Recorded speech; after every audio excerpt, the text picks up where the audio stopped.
L'éducation n'est pas une marchandise. L'école n'est pas une entreprise. Le parlophone dans les mains des élèves. Devant la maison communale d'Uccle, ils sont une centaine à avoir rejoint leurs profs pour les soutenir face aux mesures annoncées. Des élèves de l'école active comme Madeleine. Cet établissement, il l'a sauvée, nous dit-elle. Bientôt, Madeleine en aura fini avec le secondaire, mais elle pense au suivant. Moi, je me bats pour l'enseignement parce que les autres ont droit à avoir la même chance que moi j'ai eu, que ce soit dans l'enseignement pédagogique active ou dans toutes sortes d'enseignements partout. Et donc, c'est pas parce que moi j'ai eu de la chance que les autres ne devraient pas en avoir. C'est comme pour le climat, c'est pas parce que nous on va mourir quand il n'y aura plus rien que les autres ne doivent pas avoir cette chance-là.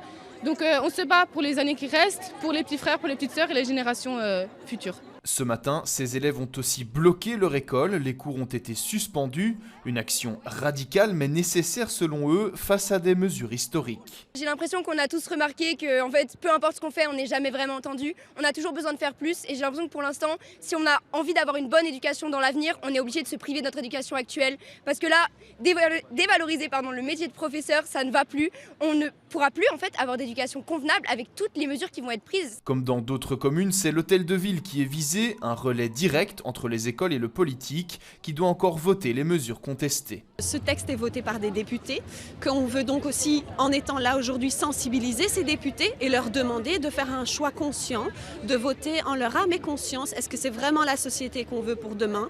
Est-ce que leurs enfants et les générations d'après doivent subir les choix qu'ils font aujourd'hui? Contacté, le bourgmestre d'Uccle, Boris Diliès, se dit ouvert à la discussion, mais rappelle qu'il n'est pas compétent en matière d'enseignement.